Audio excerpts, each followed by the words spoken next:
Shalom saudara, puji Tuhan. Saya mau lanjutkan seri hati yang kemarin kita bicara mengenai menjaga hati dengan segala kewaspadaan, yaitu Amsal 4 ayat 23 yang berkata bahwa kita harus menjaga hati kita dengan segala kewaspadaan karena dari situ terpancar kehidupan saudara. Dan saya sudah bahas sedikit yaitu Matius 11 ayat 28-29 yang Tuhan Yesus berkata begini, marilah kepadaku engkau yang letih lesu dan berbeban berat, aku akan memberikan kelegaan, dan pikulah kuk yang kupasang itu dan belajarlah daripada aku. Perhatikan ini, karena aku lemah lembut dan rendah hati, kata Tuhan, maka engkau akan mendapat kelegaan. Nah, kita sudah bahas sebelumnya mengenai kelemah lembutan, ya, bagaimana kita menjaga hati kita supaya tetap lemah lembut, apa keuntungannya dan segalanya gitu ya saudara. Juga kehidupan mengalir dari situ. Nah, yang kedua ini mengenai kerendahan hati.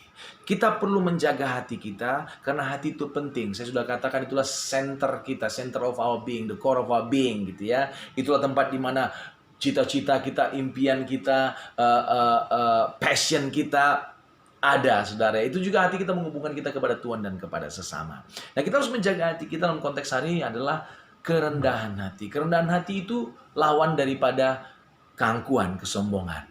Alkitab berkata, kitab Amsal 16 ya saudara ya, bahwa permulaan daripada kehancuran itu apa? Kesombongan, keangkuhan.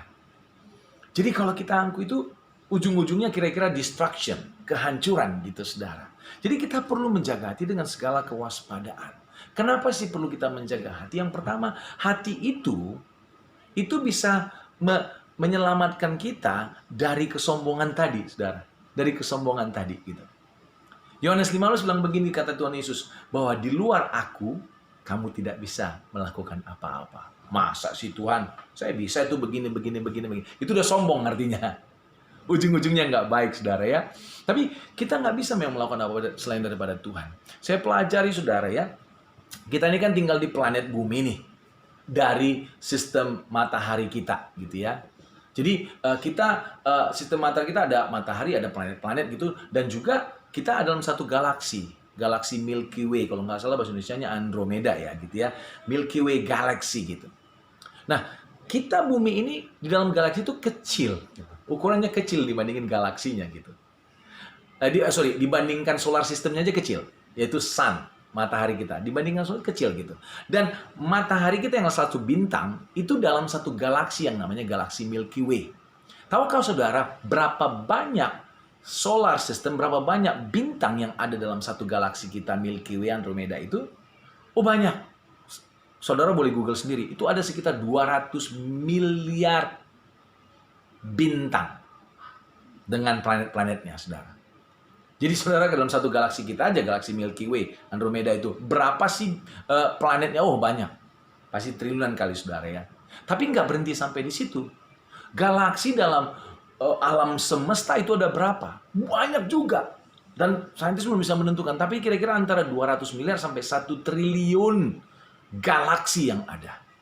Bayangin saudara, dalam satu galaksi aja ada 200 miliar bintang. Dan dalam alam semesta ada 200 miliar lebih sampai 1 triliun galaksi yang ada. Kita itu kecil, kecil sekali. Bumi aja kecil dibandingkan alam semesta. Tapi Tuhan ciptakan itu semua untuk kita nikmati. Dan kita berharga bukan karena kita jago. Kita berharga karena kita miliknya Tuhan, saudara.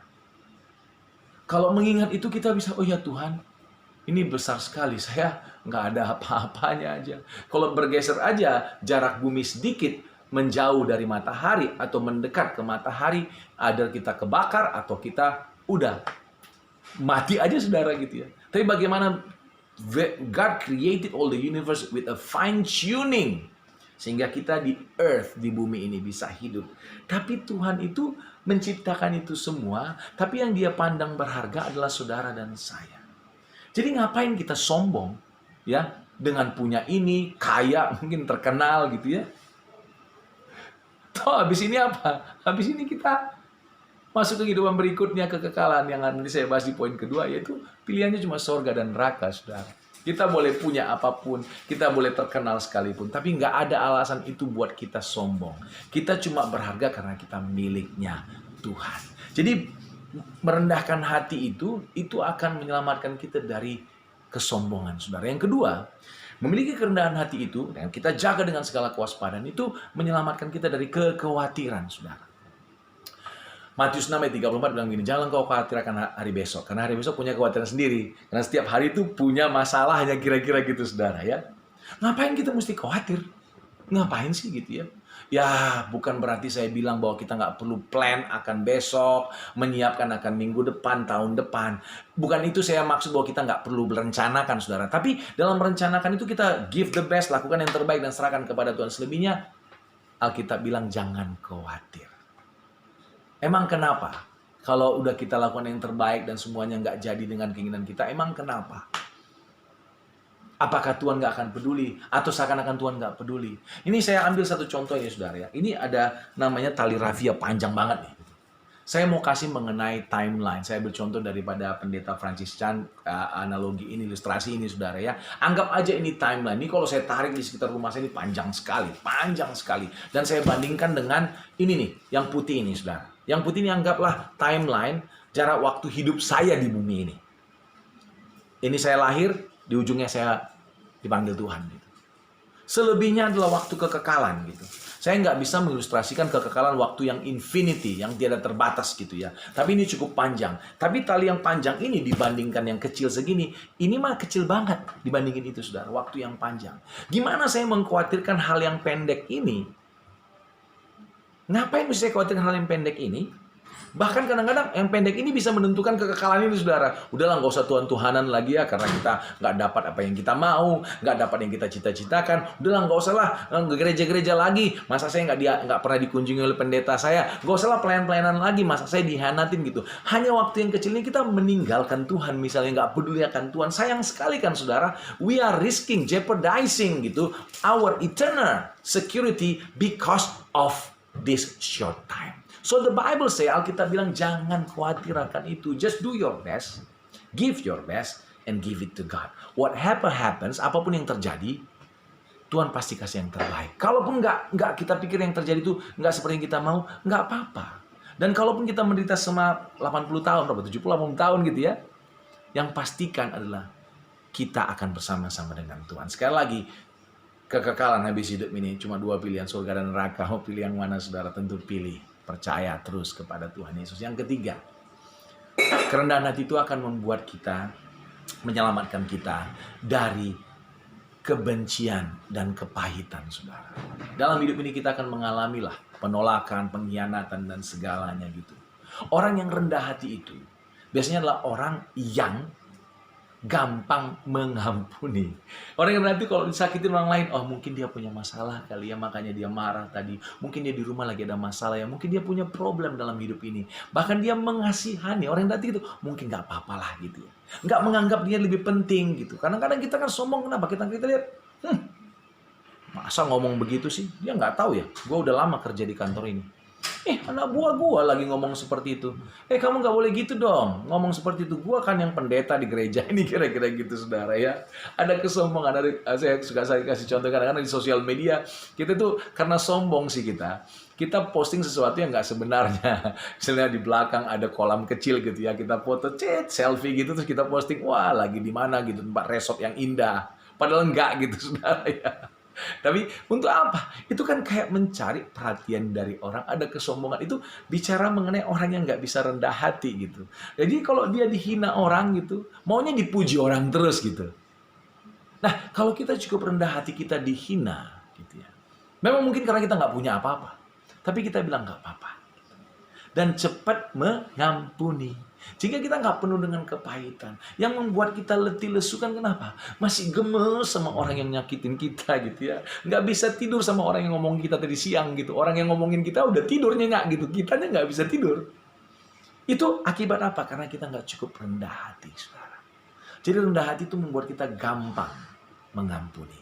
Hidup kita jadi tenang, nggak laboring, kata Alkitab, nggak letih lesu, nggak berbeban berat gitu, saudara. Yang keempat adalah bahwa humility tadi yang pertama apa? Mencegah kita dari jadi sombong. Yang kedua, mencegah kita untuk terlalu khawatir, saudara. Yang ketiga, membuat kita itu menjadi gampang untuk mengampuni gitu, saudara. Sehingga kita tidak penuh dengan kepahitan dan kebencian. Yang keempat adalah karena itu mencegah kita dari berpikir tergantung kepada pikiran kita, bersandar kepada pikiran kita gitu ya. Jadi overthinking, berpikir terlalu lebih, nggak jadi seperti gitu saudara. Banyak yang terjadi dalam Alkitab itu yang hal-hal mujizat gitu ya. Yang kita nggak mengerti, kita udah coba begini, ini kayaknya nggak mungkin gitu ya. Kita coba pikir nggak mungkin, sampai stres gitu, letih, lesu. Kita lupa bahwa kita sudah berikan yang terbaik, Tuhan bisa melakukan perkara ajaib. Bicara mengenai Ayub, itu ada perkara ajaib terjadi gitu ya. Semuanya diambil, kita nggak mikir. Tapi kemudian Tuhan pulihkan dapat 2 kali lipat saudara ya. Mengenai Daud, mengenai Nuh, Batra Nuh, macam-macam saudara. Orang yang nggak bisa, ya Ribka nggak bisa hamil, Sarah nggak bisa hamil gitu ya. Nggak bisa punya anak, umur 90 tahun. Dapat anak gitu, mengandung sampai dia ketawa waktu malaikat menubuatkan itu saudara. Ada hal-hal yang memang kita nggak masuk di pikiran kita. Tapi kita cukup rendah hati bilang, Tuhan, Tuhan yang tahu. I just do my best, aku lakukan yang terbaik, tapi aku serahkan kepada Tuhan. Pasti Tuhan memberikan yang terbaik saudara. Saudara, kadang-kadang juga ya, kalau kita misalnya cukup rendah hati, banyak masalah dalam kehidupan kita. Kalau nggak semuanya, tiba-tiba itu otomatis bubar, hilang. Gitu. Bubar, hilang.